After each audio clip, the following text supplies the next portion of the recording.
Good Wednesday morning to all of you. I'm in the mood to make some meringue today, mini Pavlovas. So I have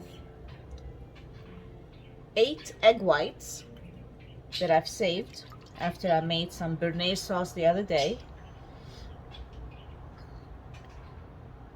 and some creme brulee. So I saved the egg whites. It's always wise to do. And with a hand beater, or if you have a stationary beater, I'm gonna beat it really. I'm gonna start, at medium and then fast and so on until the egg white actually forms soft peaks. Then we're gonna add sugar. 2 cups of sugar later.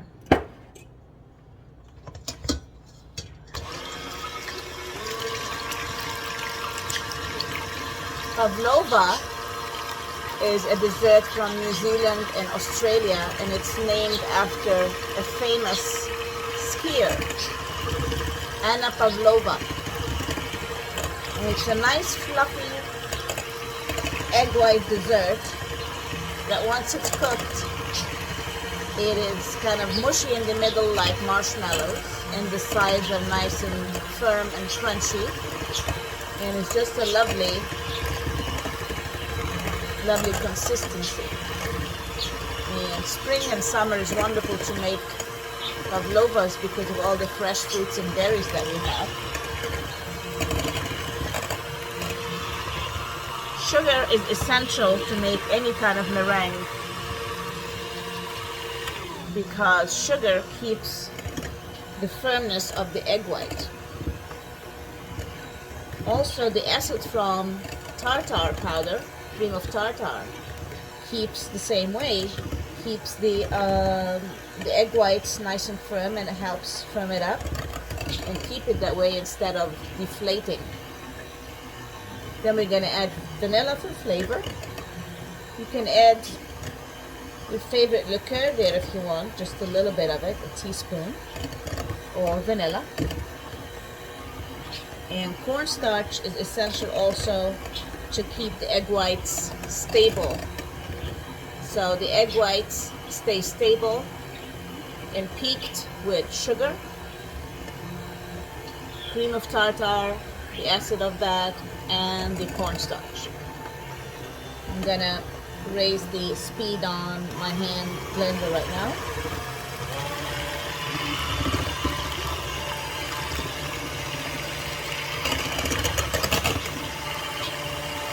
I'm going to keep on beating until it reaches a nice soft peak, not a hard peak yet.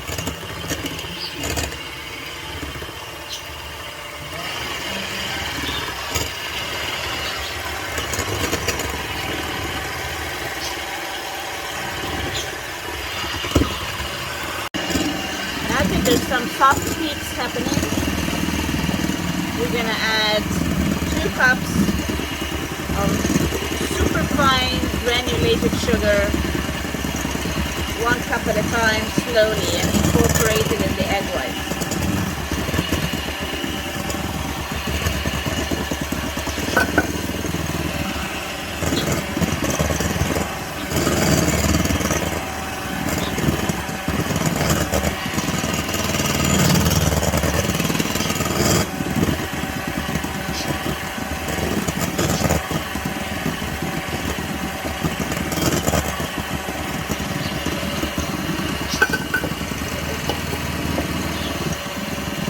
Then another cup of superfine sugar added slowly.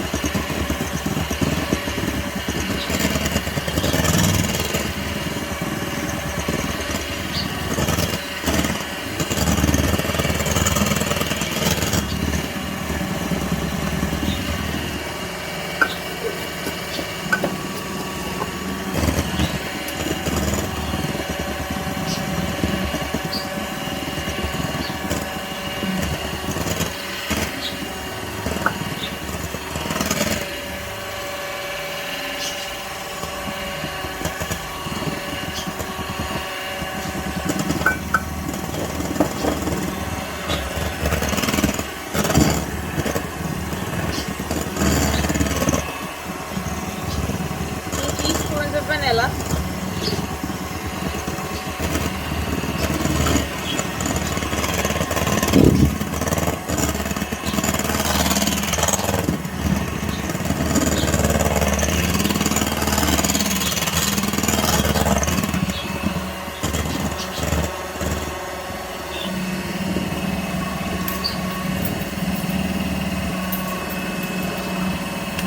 We're gonna add 2 teaspoons of cornstarch, one at a time.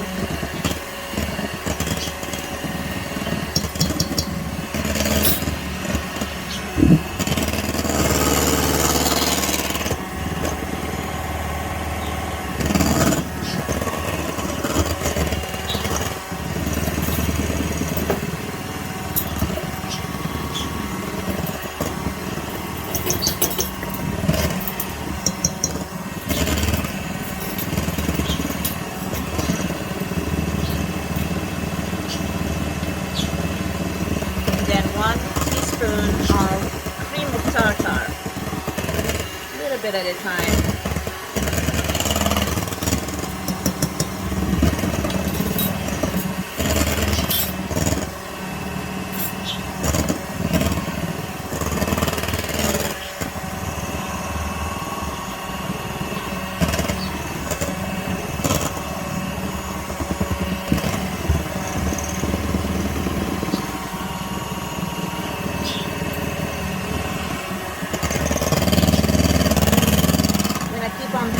Until we get some nice hard peaks. So when you fill up your blender, the beaters, it sticks to the beater and it won't fall off. Well, I think it's perfect now. See, it's nice peak that won't fall off the beaters. So it's ready to be piped out. So I have a sheet pan, and it's got this nice silicone sheet that fits right in it. Do not grease, but you can use canola oil spray or just any non-stick spray is fine, but no grease, because that will affect the cooking of the meringue. Remember, it's egg whites.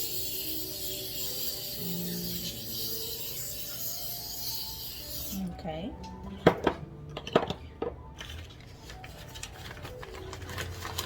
I have a piping bag.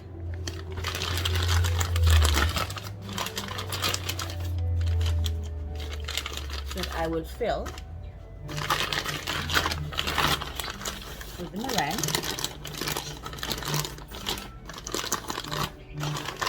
And then pipe along these little circles. You can either do it by hand with a spoon, or you can do it in a piping bag and make it look cute. Meantime, I have the oven going at 350. Meringues are very sensitive to temperatures. So the oven is going on at 350. As soon as my meringue is piped on the sheet pan and put inside, I'm going to turn it down to 200 ASAP and leave the door closed, because you don't want the meringues to change, the temperature of the oven to change and destroy the cooking process of the meringue.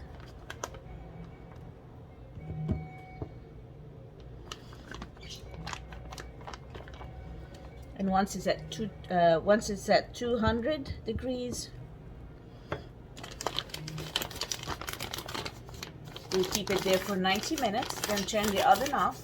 Do not again open the door unless you find that one side of the meringue is brown, not the other, because your oven does not cook evenly. Then you can turn it around and close the oven door ASAP. So I'm gonna cut the tip of the plastic piping bag a little bit,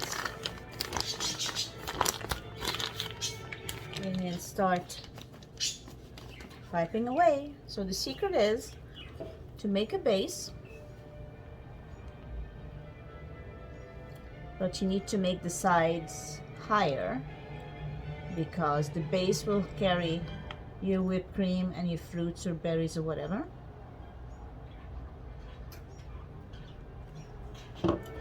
Like such.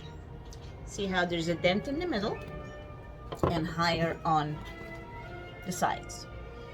And keep some distance. So I'm piping in circular, and then once I get to the sides, I'm going another layer on top to allow that little dent. It's really nice to do with a piping bag because you can control it better. But if you don't feel comfortable, you can always use a tablespoon to spread it on the sheet pan, and then a tablespoon to kind of push the middle to the sides to make the walls of the meringue. I'm excited about that. Little individual meringues.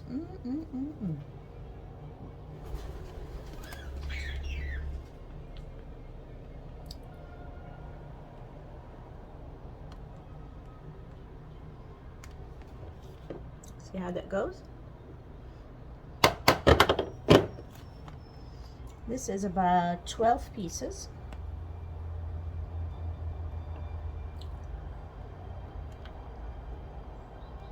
Enough for us here at home. Give my neighbor some. Maybe a friend that lives close by gets some too.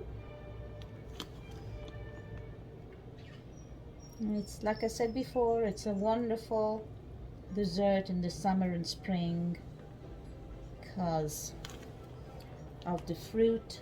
You put stone fruit, peaches, plums, apricots. Take the stone out, of course.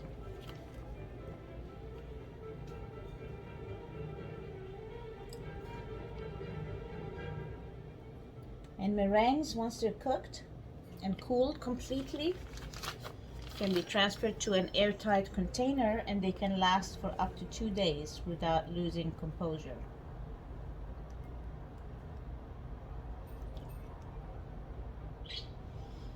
Beautiful.